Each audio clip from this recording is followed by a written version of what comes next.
Maka pada hari yang sama, pada tanggal 9 Mei itu, kita langsung deklarasikan bahawa berbagai komponen masyarakat ini menginginkan Riau menjadi daerah istimewa dan meminta Lembaga Adat Melayu Riau untuk memimpin perjuangan ini.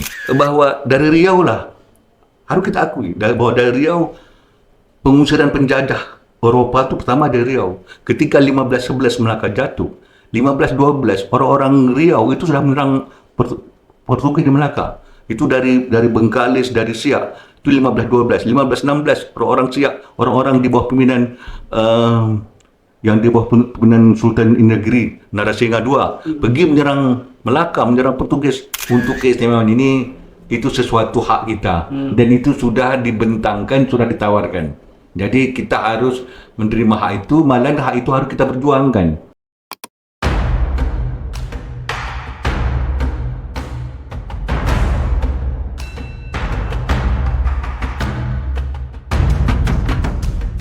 Ketua Badan Pekerja Perwujudan Daerah Istimewa Riau, DIR, yang juga Ketua DPH Lam Riau, Datuk Seri Taufik Karam Jamil. Assalamualaikum, Tuk.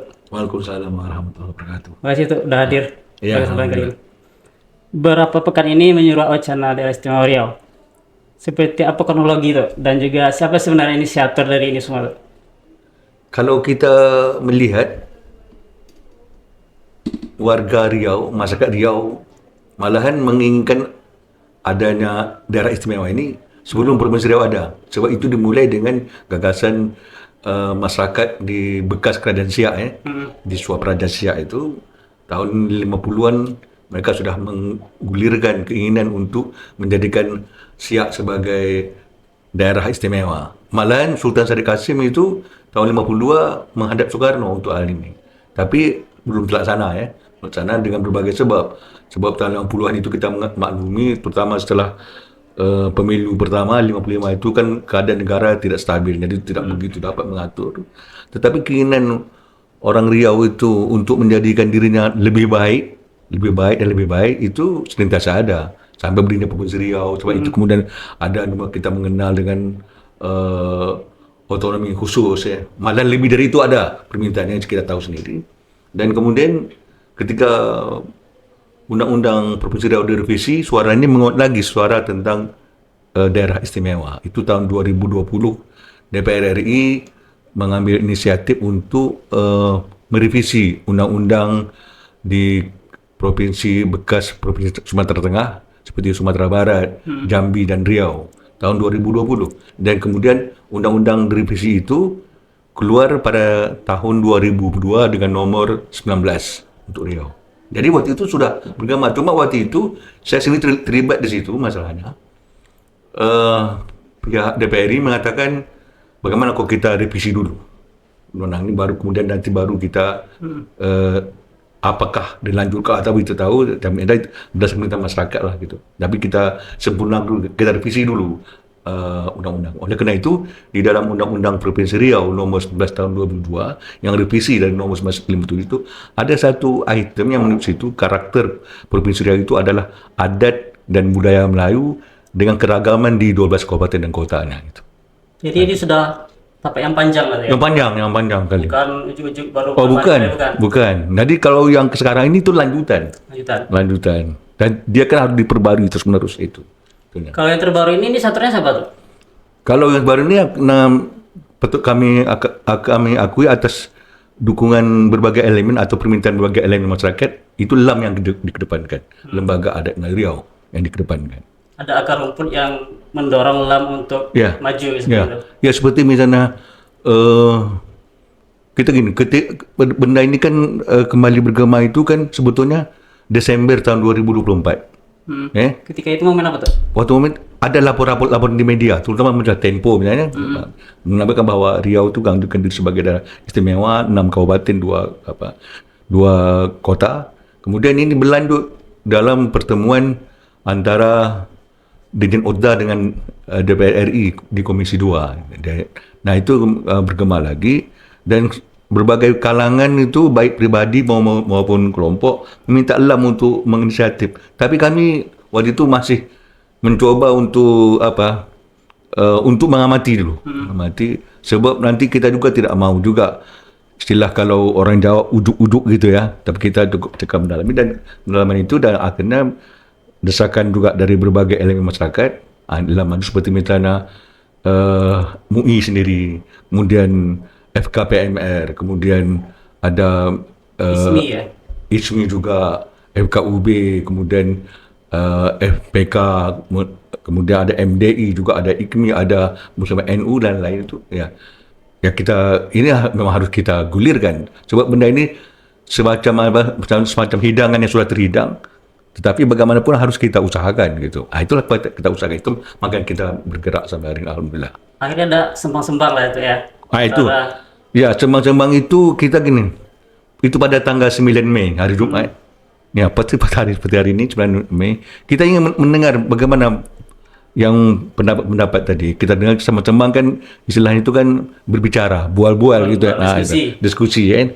Jadi kita mau dengar, oh nampaknya memang harus kita laksanakan ini. Makanya pada hari yang sama, pada tanggal 9 Mei itu, kita langsung deklarasikan bahwa berbagai komponen masyarakat ini menginginkan Riau menjadi daerah istimewa dan meminta Lembaga Adat Melayu Riau untuk memimpin perjuangan ini. Situlah. Kalau kita bicara alasan kuatnya tuh, mungkin sebelumnya sudah disampaikan juga, alasan kuatnya Riau layak untuk mendapatkan daerah istimewa itu. Tamadun Melayu. Itu jadi yang besarnya memang tamadun Melayu, bahwa kawasan ini merupakan kawasan mencapai keinginan Melayu dari rentangan waktu yang begitu panjang gitu ya. Ketika ini kan asal usul ya, di dalam ini kan dimungkinkan di dalam undang-undang. Makanya sejak awal itu masyarakat Riau sudah mengusahakan ini istimewa, karena memang di dalam Undang-Undang Dasar tahun 45 itu memang diatur tentang otonomi khusus, kemudian daerah istimewa. Nah, itu memang diatur oleh undang-undang. Kemudian dengan satu syarat, misalnya dia ada asal usul satu daerah itu, bahwa ketika Indonesia merdeka, di Riau ini sedang berkuasa 9 kerajaan, sedang berkuasa. Bukan melemah, sedang berkuasa, dan belum lagi pemerintah sistem adat dan masyarakat asli hukum adat, masyarakat asli, masyarakat hukum adat dan monarki. Itu masih hidup. Dan ketika Indonesia merdeka, semua itu menyatakan bergabung dengan Indonesia kan. Baik apa kerajaan Siak, kerajaan Indragiri, kerajaan Pelalawan, kerajaan Gunung Cahilan, 5 lohak di di Rokan Hulu juga menyatakan bergabung dengan Republik Indonesia, malahan menyerahkan harta benda. Kalau kita yang sangat terkenal itu kan ketika Sultan Syarif Qasim almarhum menyerahkan kekayaan pribadinya bernilai 3 juta gulden. Tapi ingat waktu itu juga tambang-tambang minyak sudah dikelola di waktu itu tambang minyak menghasilkan 35.000 barel per hari ya. Kemudian juga ladang minyak dilirik sampai mulai kena begitu dahsyatnya persaingan peladangan minyak itu, sampai itulah yang melatar belakangi pembunuhan terhadap sekitar 2.000 masyarakat Berengat pada tahun 49. Nah, jadi asal-usul berlaku ada, dan sampai sekarang semuanya masih hidup. Kecuali yang tidak mau menghidupkan dengan alasan-alasan yang masuk akal. Semuanya masih hidup. Misalnya kalau Pelalawan masih hidup apa macam, kalau Indragiri masih punya keturunan itu. Tapi mereka sepakat karena sudah bergabung dengan Indonesia, tak usah kita hidupkan kerajaan, tapi heritage pada pewarisan. Begitu juga Siak. Jadi masih, dan itu juga pada masyarakat hukum adat, pada masyarakat asli itu masih berlaku. Dan ini memang perlu penanganan khusus gitu. Ada tamadun Melayu jadi alasannya salah satu. Ya. Yang lain tuh kira-kira? Ya, kalau kita buat tamadun Melayu itu berarti menyangkut berbagai hal, bukan hanya tamadun Melayu merupakan satu frase, tetapi dalam itu mengandung berbagai makna. Soal bahasa misalnya. Bahasa Melayu. Nah, bahasa Melayu itu dia menjadi bahasa Indonesia pertama-tama kerana dia lingua franca. Dan lingua franca itu ketika Kerajaan Sriwijaya serang jaya, dan salah satu pusat Kerajaan Sriwijaya itu adalah di Riau, di Muara Takus. Ya, ada tempat lain, tapi yang namanya kerajaan besar bisa saja berpindah-pindah. Jadi cukup lama dari Muara Takus, dan itu bahasa berkembang dan kemudian menjadi bahasa yang mempersatukan bangsa ini kan gitu. Itu yang berikut lainnya, bahwa dari Riau lah harus kita akui bahwa dari Riau pengusiran penjajah Eropah itu pertama dari Riau. Ketika 1511 Melaka jatuh, 1512 orang-orang Riau itu sudah menyerang Portugis di Melaka. Itu dari Bengkalis, dari Siak. Itu 1512, 1516 orang-orang Siak, orang-orang di bawah pimpinan yang di bawah pimpinan Sultan Negeri Narasinga II pergi menyerang Melaka, menyerang Portugis. 1520 pergi lagi. Jadi begitu dahsyatnya gitu. Patriotisme Riau itu kemudian digabunglah dengan penyerahan kedaulatan itu kan suatu yang tempat lain bukan ada kerajaan tapi belum tentu mau langsung bergabung kok, kita tidak, semua kita itu dari situ. Juga di sisi lain kita sini ni hanya di Riau ini ada percampuran garis keturunan, ada material ada patrilineal. Tempat lain mungkin material aja. Tempat kita ada ibu, ada bapa, dan itu seimbang gitu ya. Itu kemudian keragaman. Kemudian juga kita Riau ini terletak di jantung Sumatera. Secara di tengah, geografis. Ya, geografis. Kalau geografis di tengah Sumatera. Tengah Sumatera dia menjadi sumbu. Itu kita lihat dalam modern, kita lihat jalan tol yang ada di Riau semua menghubungkan ke Sumatera. Semua wilayah Sumatera itu. Belum lagi kita lihat bahwa di Riau ini terjadi berada di perbatasan Selat Melaka, selat nomor 2 teramai di dunia. Itu kalau kita buka-buka tembus itu akan menjadi lebih bermakna ya. Apalagi di Riau ini SDA-nya sangat besar dan menyumbang negara ini juga sudah sangat besar ya. Sebelumnya sudah menyumbang dan kedepannya juga akan menyumbang. Iya, dan kalau dia menjadi daerah istimewa, kontribusinya akan lebih besar. Itu insya Allah lebih besar. Sebab di sana coba gini, selama ini kan kalau istimewa itu kan lebih kita juga harus ingat pengakuan. Selama ini kita tak diakui kan. Banyak itu. Maka saya kemarin tu 2 hari lalu saya bikin statement, saya beri peringatan kepada Menteri Kebudayaan. Menulis sejarah nasional jangan dari Jakarta, tapi harus dari daerah. Sebab banyak hal-hal yang tidak diliput daerah. Seperti contoh misalnya, tidak ada di dalam sejarah nasional soal yang saya sebut tadi itu. Ya, Sriwijaya juga itu. Kemudian yang paling baru misalnya, ketika tahun 49 itu bentrokan antara Indonesia Belanda atau masih kuat, perdamaiannya justru diusahakan dari Kuok, dari Kampar gitu. Kan itu luar biasa, dan itu tak pernah tertulis. Sebab di sana pertemuan 3 negara, Amerika, macam itu bertemu dan bagaimana mengusahakan damai Indonesia dan apa. Belum lagi kalau misalnya kita melihat PDRI, kalau kita melihat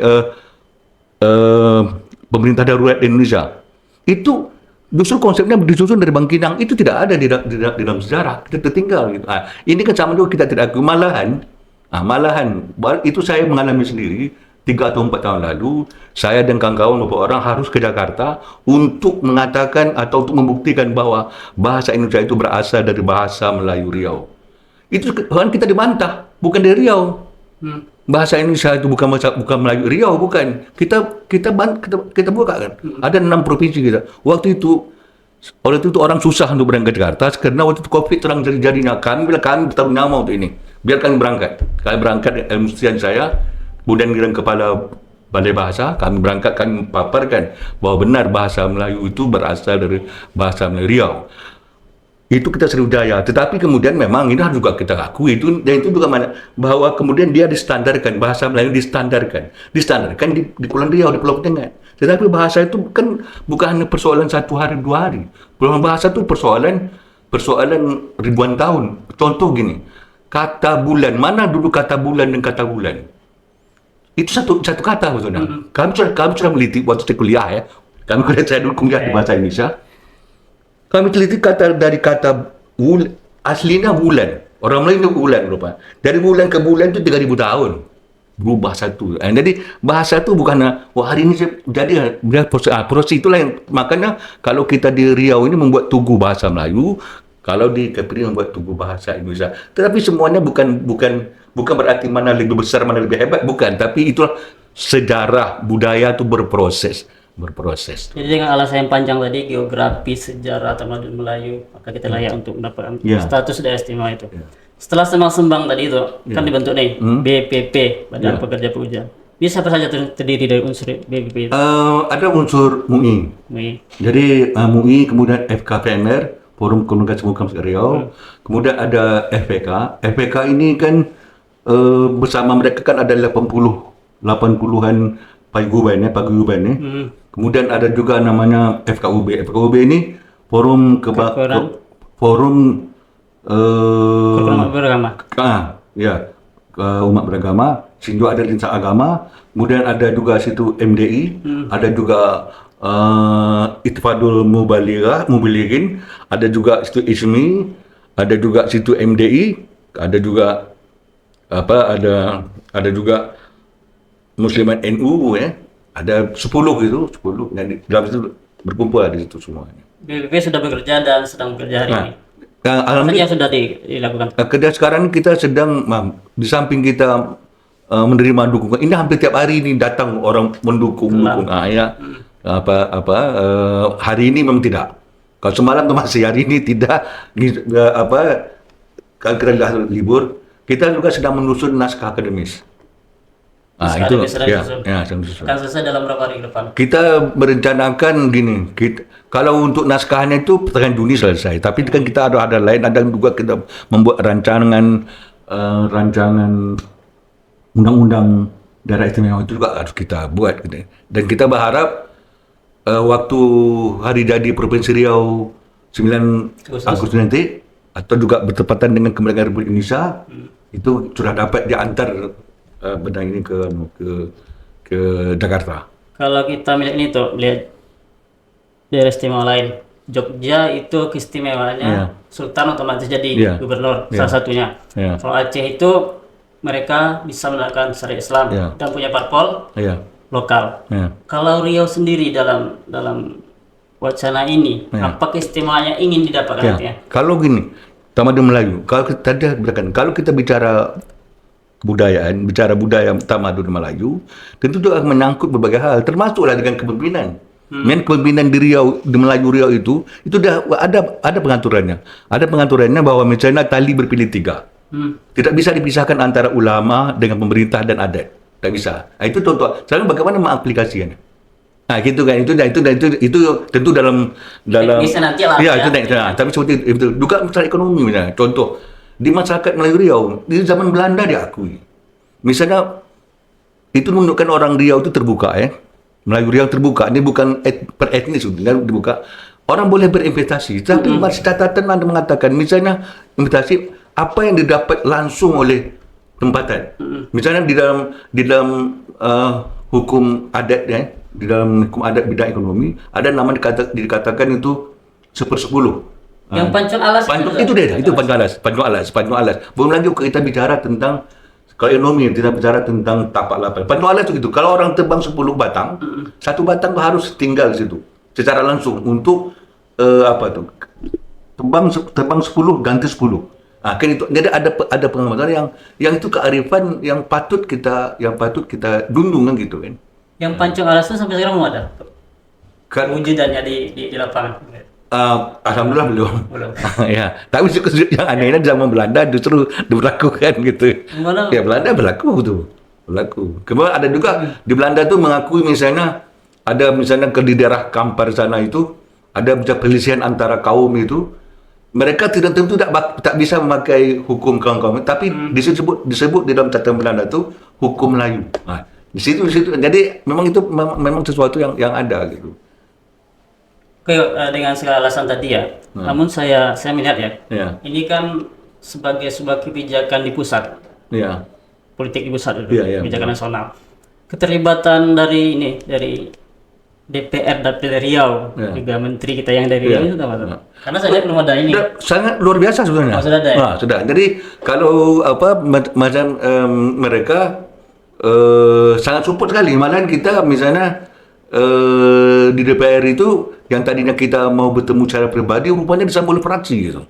Fraksi? Fraksi malah yang menyambut gitu. Jadi, pada kita macam-macam pribadi kan kita datang sama Sebang dulu kan. Jadi kita rupanya saya sebut nama Henry Munif tokoh lain tuh yang di DPR RI tanggapan mereka sangat positif. Baru kemarin kami di dalam walaupun libur ada anggota DPD yang datang ke Yahdi Mursyid datang untuk memberi dukungan secara langsung. Tapi lewat WA itu juga banyak. Dan dukungan juga sudah mengalir terbaru nih yang baru-baru ini sebelum saya dapat itu dari PWNU Riau. PWNU Riau yang baru dilantik. Jadi baru ketika sini tadi masuklah alhamdulillah gitu.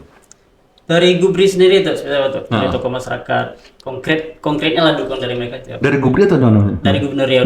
Kalau Gubernur Riau justru saya sejak awal saya sudah mengontak dia Ya, komunikasi, dan kemudian komunikasi dan ada 4 komunikasi lewat WA dan dia dorong dan secara resmi dia menerima kita dengan 10 komunikasi itu secara resmi diterima hari Senin lalu bukan di kantor Gubernur.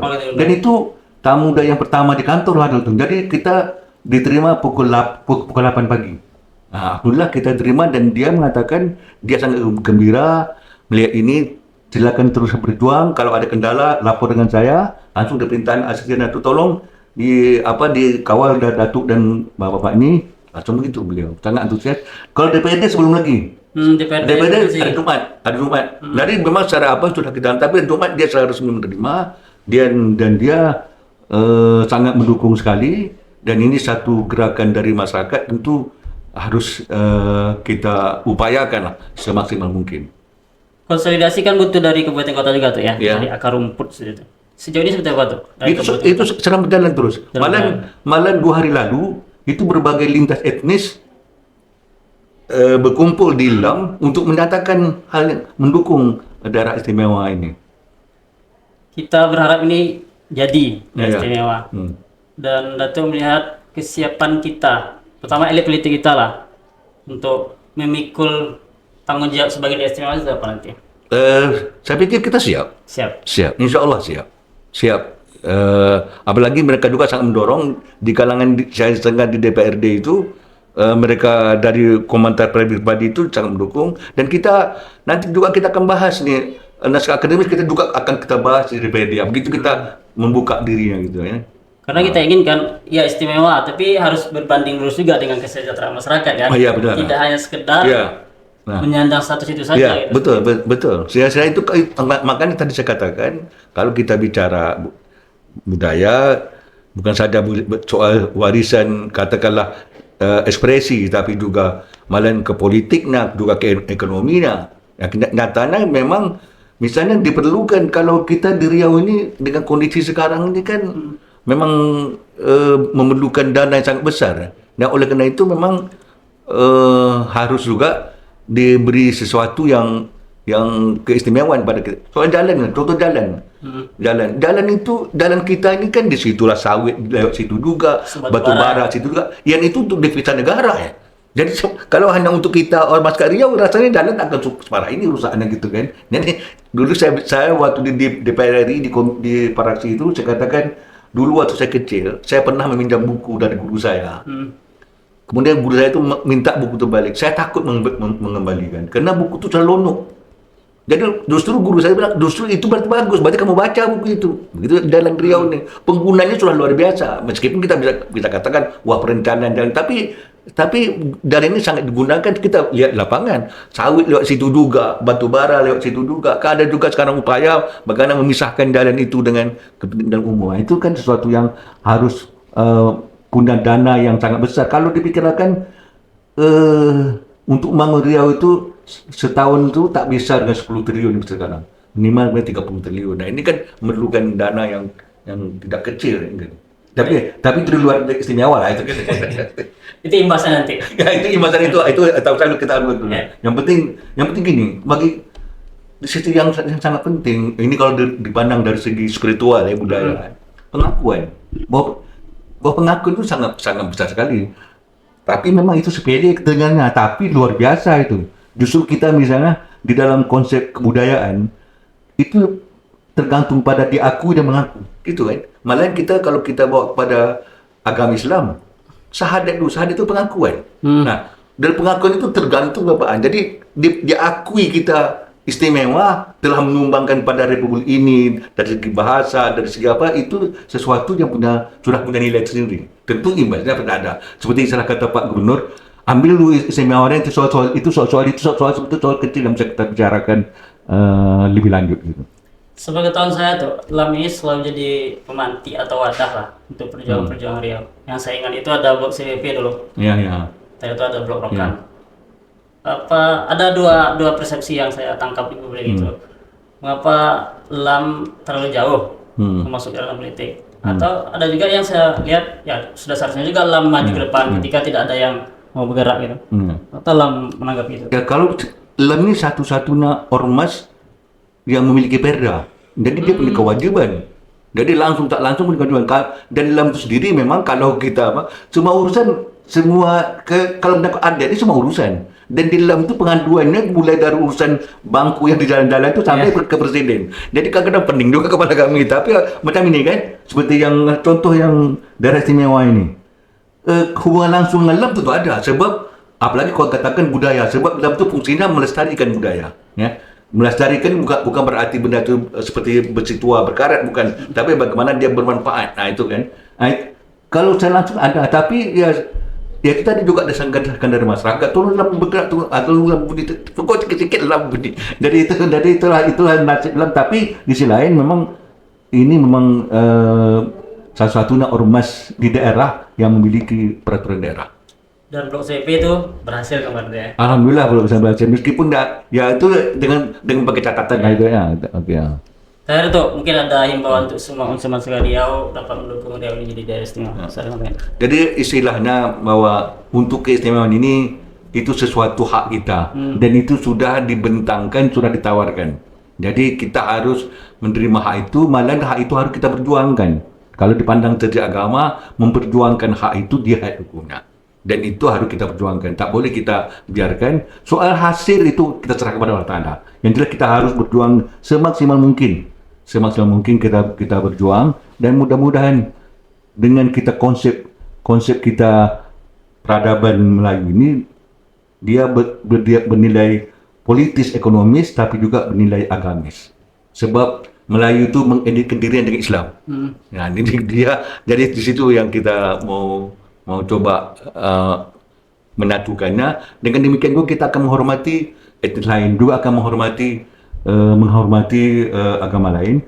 Seperti juga Melayu selama ini begitu terbuka, begitu bisa menerima siapapun datang. Bagi kita yang datang itu membawa berkah. Itu kan, oleh karena itu sudah wajar juga semua masyarakat Riau, siapapun lah yang berada di Riau ini memang wajiblah mendukung daerah istimewa ini.